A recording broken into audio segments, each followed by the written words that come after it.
Imaginez, vous êtes au travail, en public, ou même avec des amis. Quelqu'un vous insulte, critique votre travail, vous manque de respect devant tout le monde.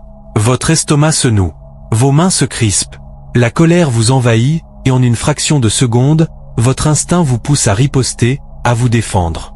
Et si je vous disais qu'il existe un moyen d'être complètement intouchable? Un moyen où aucun mot, aucune insulte, aucune attaque ne pourra vous ébranler. Ça paraît impossible, non? La plupart des gens le pensent. Mais les stoïciens ont prouvé le contraire, et aujourd'hui, je vais vous montrer exactement comment y parvenir, étape par étape.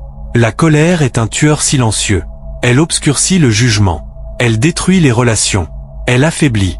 Et le pire, c'est que la plupart des gens ne se rendent même pas compte qu'elle les contrôle. Chaque insulte, chaque affront, chaque manque de respect érode votre tranquillité d'esprit. Vous réagissez. Vous regrettez. Et le cycle continue. Mais voici le secret, la seule façon de gagner n'est pas de lutter contre le monde extérieur, mais de maîtriser son monde intérieur. C'est ce que vivaient Marc Aurèle, Sénèque et Épictète. Et maintenant, vous allez découvrir leur secret. Numéro 1, recadrer les insultes, le pouvoir de la perception. Sénèque a dit un jour, nous souffrons plus en imagination qu'en réalité. Pensée Y. Pourquoi les insultes font-elles autant mal? Ce ne sont pas les mots eux-mêmes, mais le sens qu'on leur donne. Votre esprit les interprète comme une menace, et la colère monte instantanément. La prochaine fois que quelqu'un vous attaque, demandez-vous, est-ce vraiment à cause de moi? Presque toujours, ce n'est pas le cas. Leur négativité reflète leur propre douleur, leur insécurité ou leur échec, et non votre valeur. Voici un exercice pratique, quand quelqu'un dit quelque chose d'offensant, marquez une pause. Respires. Et dites-vous silencieusement, c'est son problème, pas le mien. Regardez la tensión retomber. C'est la première étape pour devenir intouchable. Numéro 2. Contrôlez ce que vous pouvez, ignorez ce que vous ne pouvez pas. Épictète, autrefois esclave, devint l'un des philosophes les plus respectés de l'histoire. Son secret? Il comprenait le cercle vicieux du contrôle. Certaines choses échappent à votre contrôle. Les opinions, les actions et les paroles des autres. Vous ne pouvez rien y changer.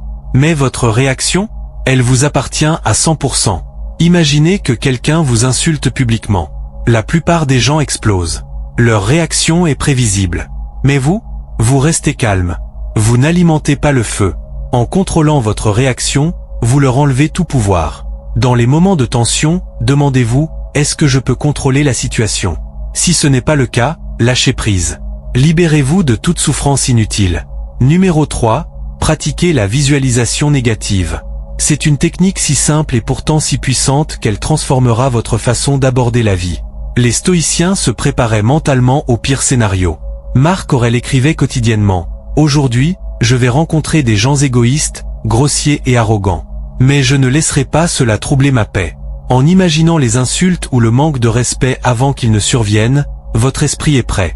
Lorsque la négativité apparaît, elle n'a aucun pouvoir sur vous. C'est comme se préparer à une tempête. Vous n'êtes pas surpris, vous êtes prêt. Voici une habitude quotidienne. Chaque matin, imaginez 30 secondes que quelqu'un vous pousse à bout. Imaginez-vous réagir calmement. Sauris. Éloignez-vous. Ressentez le contrôle. Numéro 4. Répondez avec indifférence. Rien ne frustre plus une personne en colère que quelqu'un qui refuse de réagir. Imaginez la colère comme le feu. Votre réaction? L'oxygène. Pas de réaction? Le feu s'éteint. La prochaine fois que quelqu'un essaie de vous provoquer, souriez et éloignez-vous. Regardez son visage se tordre de confusion, de frustration, et finalement, de défaite. C'est là le véritable pouvoir. Voici un exemple, un collègue insulte votre idée lors d'une réunion. La plupart des gens réagissent sur la défensive. Mais vous, calme, posé, sans réaction. Leur insulte efface toute énergie, et la salle respecte votre sang-froid plus que vos paroles. Numéro 5. Renforcez votre esprit grâce à la discipline quotidienne. Le stoïcisme n'est pas seulement une philosophie, c'est une pratique quotidienne. Méditation, journalisation, réflexion, voilà vos outils d'entraînement. Chaque soir, notez les moments où la colère est apparue. Réfléchissez. Aurais-je pu mieux réagir? Suivez vos progrès. Au fil des semaines, des mois, vous constaterez un changement radical. On essaiera de vous provoquer, et on échouera. À chaque fois. La conscience de soi est votre armure. Plus votre esprit est fort, moins les autres peuvent le contrôler. Voici la vérité, personne ne vous contrôle sans votre permission. Votre esprit est votre royaume. Protégez-le, entraînez-le, maîtrisez-le. Et maintenant, j'ai un défi pour vous. Pendant les 7 prochains jours, chaque fois que quelqu'un essaie de vous provoquer, répondez avec un calme absolu. Regardez-le se tortiller. Ressentez votre puissance. Et ensuite, partagez vos résultats dans les commentaires. Je veux connaître votre histoire. Si vous suivez cette voie, vous ne survivrez pas seulement à la négativité, vous la dominerez. Vous deviendrez intouchable. Alors, si vous êtes prêt à prendre le contrôle de votre esprit, de vos émotions et de votre vie, aimez, abonnez-vous et activez la cloche de notification. Le voyage vers la maîtrise de votre esprit commence dès maintenant.